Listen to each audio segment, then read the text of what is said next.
Hey, thank y'all for being here. I'm going to start a little bit different here on the first day, and just say I want. And we won't do this every day, every time we meet or whatever. But I want to say thank y'all for what you do. Probably didn't do that in the spring.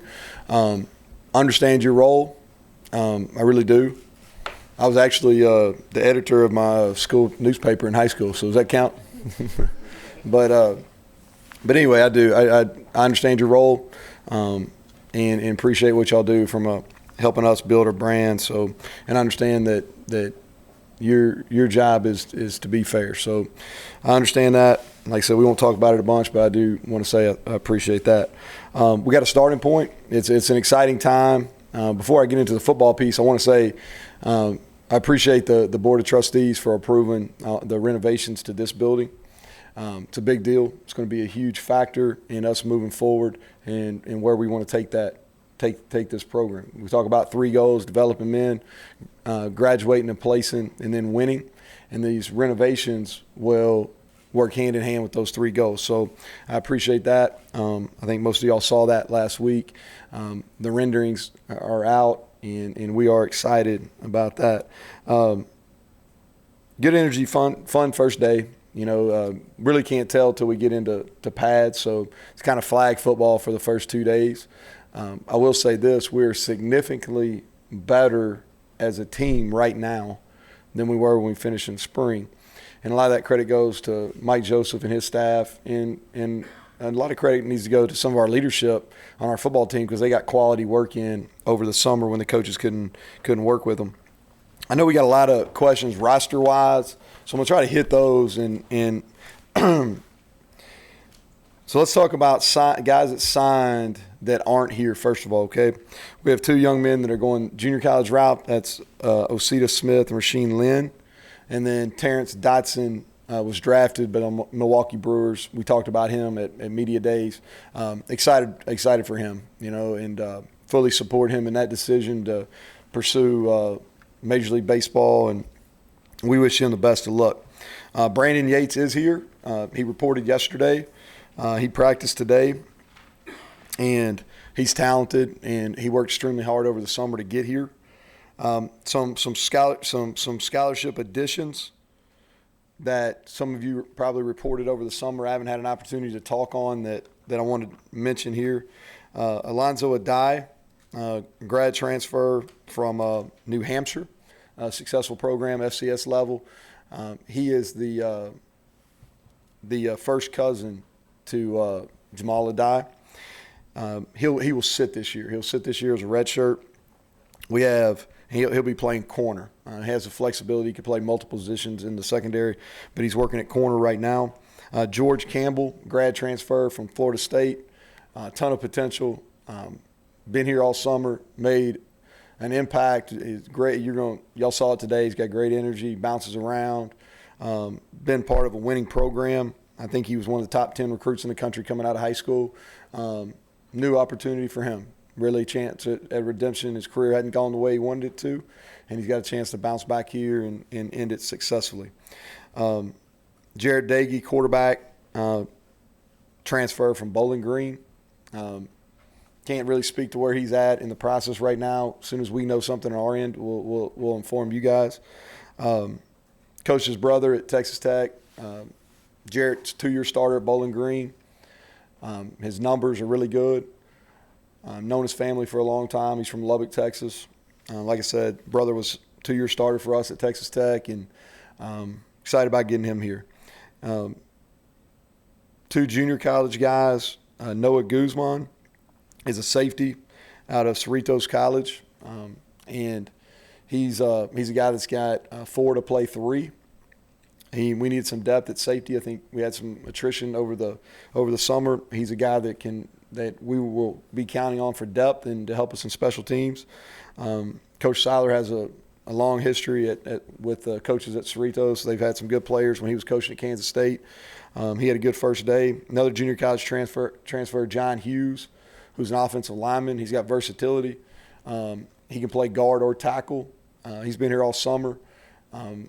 He moves well. He's strong. I like his work ethic. He also is a 4 to play 3 guy.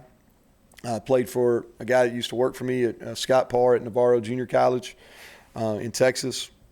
He will help us immediately. Transfer Sean Ryan, receiver from Temple. Again, can't really speak to where he's at as far as being ready for this year. When we know something, we'll inform you first thing. He really turned it on. He's originally from Brooklyn, had a strong finish to his freshman year at Temple. He's got a ton of ability. He's been here all summer. When you get a chance to watch him tomorrow, I think you're going to like what you see.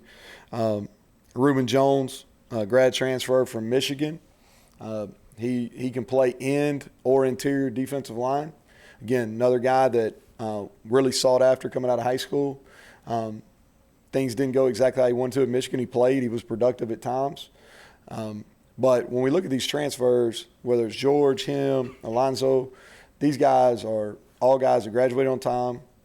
They're guys that have the talent, but they add something to our locker room. You know, just like George, Reuben, man, has great energy. He's a juice guy. He loves to practice, loves to compete.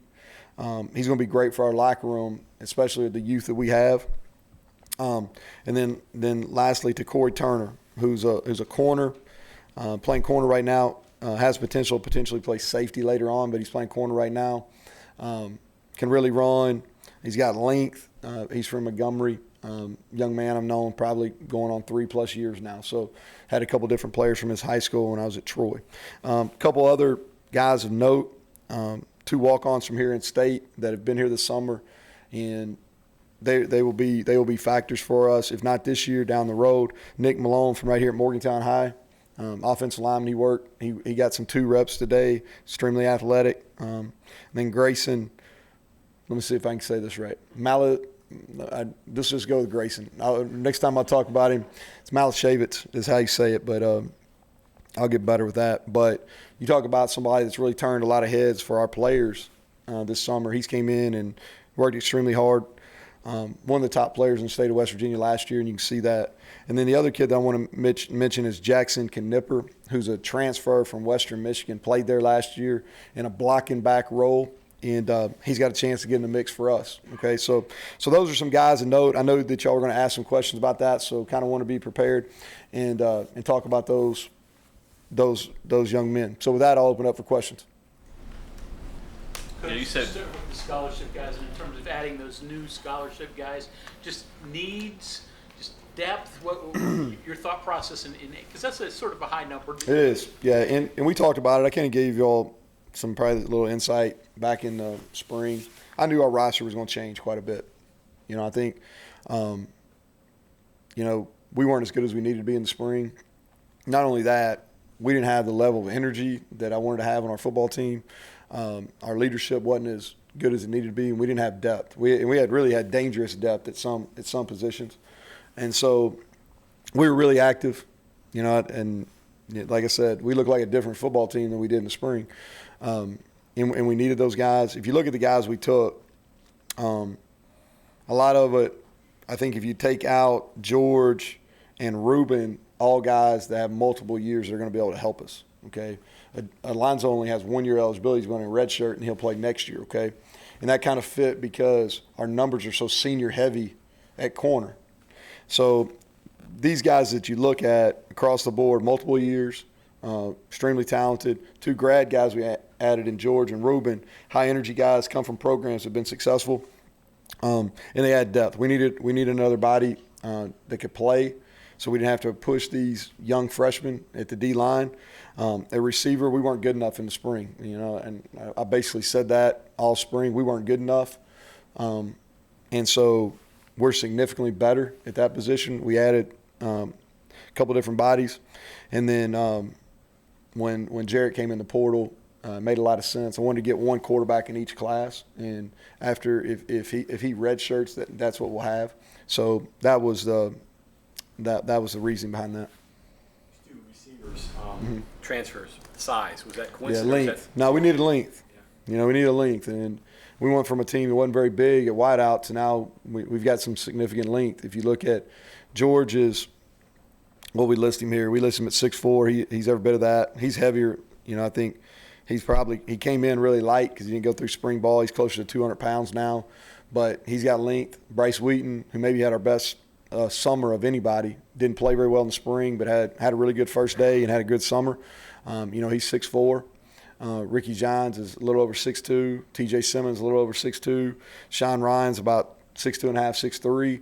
So we went from a team that didn't have a lot of length outside to now we got some guys. And you need that in this league. You got to make some explosive plays. And, in explosive plays, the longer you are, I call it open by birth. They're open by birth. So there's not a whole lot of 6'2", 6'3 corners playing. Coach, what makes George so special? Why did you seek after him? George Campbell. Yeah, so a little bit of George's story. He comes out of high school, and I think that the recruiting sites at the time had him in the top 10 in the country, one of the top prospects in the country, really heavily recruited. Battled injuries at Florida State, never could get healthy enough, had 2 season-ending injuries. Was slated to go to Penn State. Something happened in the admissions process. So when we got the opportunity, when Coach Dye and I got the opportunity to get to know him, Coach Trickett had a relationship because his father was at Florida State, so he had a little bit of relationship with him. And once we got to know him, really humble and really hungry to rewrite kind of his college football story. And so I thought it'd be a really good impact. We don't have a senior going into this. We didn't have a senior in the receiver room. Not one senior was in the receiver room. Okay, and so thought this gave us an opportunity to get an older guy in the room. And once I got to know him from a personality standpoint, I thought he'd be a really good fit. You look around, you want a mix of personalities in your room. And so when you look at our receiver room, outside of T.J. Simmons, we didn't have somebody that just had a lot of energy where they were up every day, and he's definitely that. So I thought he could have an impact not only on the field but also with some of our younger players at that position. Speaking of size, Jones passes the eyeball test. Mm-hmm. Is he a guy you consider putting off the bus first? Well, he does look the part. He's a high effort guy. He played in a limited role last year at Michigan, but you could see that on film. He was extremely active when he played. He's a high effort guy.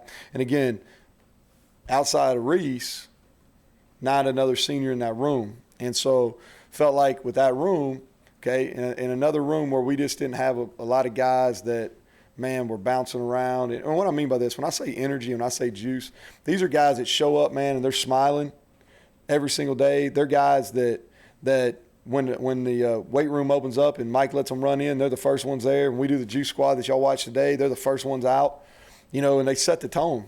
You know what I mean? They set the tone with their energy level. And we didn't really have that in that room. So bringing him, that's him. Plus he plays extremely, extremely hard. Okay, so he's been around multiple first-round draft picks, so he knows what it looks like. So it's another good example for our young players. Don't you get that from older guys, though, that energy and juice? The younger guys kind of feel their way around. It's really, to be honest with you, it's one of those personality, and it's something that quite frankly, we look at in recruiting. If we want guys that are relational, guys that really have a passion, not only for the game of football, but for have a passion for just being around their teammates. And so it can happen. Like Ali Jennings is a guy that has it in the freshman class. Winston Wright's got some of that about him. So I don't know if age has as much to do with it as just it's their personality. We don't want people to fake it. We want to be natural with it. You said Alonzo is a grad transfer? Yes. He has to redshirt? No, Mike, you're on it today. He did not graduate. Mike caught me. All right, thank you. So rewind that tape. He did not transfer. That's why he's got to sit. Sorry. Good catch. So where do your scholarship numbers fall? I mean, are you at the 85 or? So no, we're not at 85. I'm gonna tell you I don't know. We're not at 85. The initials, we covered our initials for last year. Next time we talk, Mike, remind me to make a note. I'll tell you exactly where we're at on the 85, and I'll tell you how we're making it work on the initial standpoint. We may have to count one forward. Okay, so I'll clear up that. Where is Sills in his recovery rehab? Josh. Yeah. Yeah, he's fine. He's fine. He's in a brace, but he's fine. He was full go today. He'll be full go the whole time. Mr. Grossi retiring?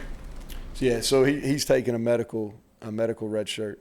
Yeah, he is. And man, great kid, great family, loves football. Just a run of bad luck. 2 shoulder surgeries at once. He's had a knee. So he just thought for long-term health, he thought that was the best option for him, and we support it. Made the decision in the summer. You mentioned the improvement your team had made since the end of the spring. Strength standpoint, skill development, teaching. I think knowing what to do, being more confident in what to do because they've had reps. We're able to meet with them over the summer, but those player practices are important. Now they do get in some bad habits because there's nobody coaching them, but they get quality reps, and so. That we got more competition. We talked about these guys we added, so we got more competition at each of the positions. I think competition makes you better, and they're more They know what to expect.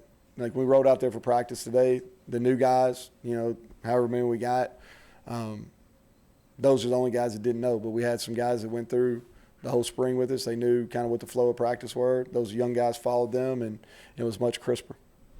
Neal, personally for you, what was this day like? I mean, it's not your first day coaching here or whatever, but it is your first that really, goes into the season. Yeah. Truthfully, not much today. Probably the first day of spring was impactful, because your first day being out there trying to figure everything out, newness or whatever. After 8 months, we've been building toward this for a long time. So there wasn't I didn't take the field today thinking, oh man, this is our first fall practice. I really didn't, from my perspective. Okay, I really didn't think that. I had more of those feelings back in the spring. Speaking of the 85, can you get your numbers where you need to be in 2 cycles, or do you need more than that?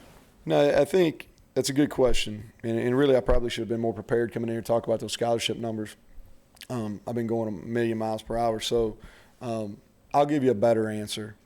I think it'll be closer to 3, John, but I'll give you an educated answer rather than just something off the cuff next time we get together. So you're just chasing numbers, I guess. No. We're not chasing numbers. So what we're trying to do is, and that was part of the process. Part of the process of getting guys with multiple years, because if you take a bunch of grads, then you're really never filling a spot. Does that make sense? You're never getting closer to 85. So Get on the merry-go-round and you can't. yeah, get exactly. off So we're trying to build quality, and you got to look too when you're building a roster.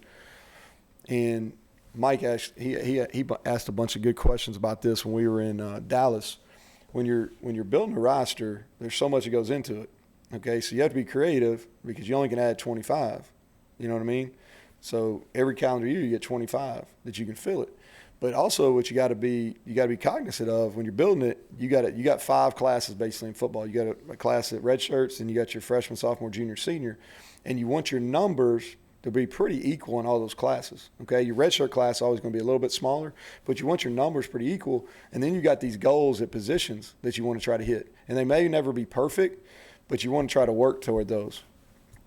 With the attrition and safety, obviously those were some guys that had played, had some experience. Where are you at with the group that you have here? I think we're a work in progress. It's safety. I think those guys are really hungry, intelligent football players, unproven.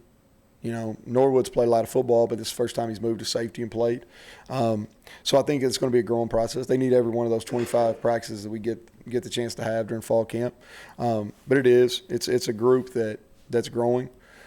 Obviously had one major piece that wasn't here, that was in the spring, that played a lot of football, was an all-league player. So I don't necessarily know if you go and just replace him overnight. I think it has to be a group effort. I think 2 or 3 people have to pick up that slack. Besides Josh, other position changes?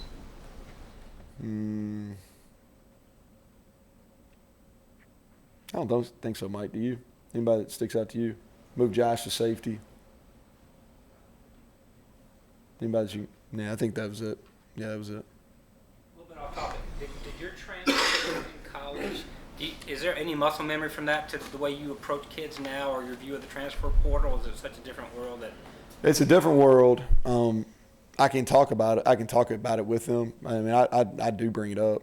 You know, and I'm frank with our guys when they talk about transferring. You know, the reason I transferred for different reasons, we had a coaching change, but that really wasn't the main point of it. The main point of it was I needed some more life experience. You know, 30, 40 minutes away from home. I needed some life experiences. Plus, I wanted to play. Like, I was average. Y'all have heard me say that. I was an average player. You know what I mean? I was playing a little bit at Kentucky, but I wanted to go play a lot, and I knew that wasn't going to necessarily happen in the Southeastern Conference. So, but I'm open with them. I talk to them about it, whether it's guys leaving here or guys we're recruiting to here. I'm open about it just because I can relate. I can relate what it's like to go into a locker room, especially as a little bit older. That was my 4th year. I had 2 years eligibility left, but I came in right as camp was starting, going into my 4th year, my redshirt junior year. So I can talk about it because I've lived it. You know, a lot of these guys have experiences I haven't lived. I've lived that one. Thank you very much, Coach. That it? Good deal.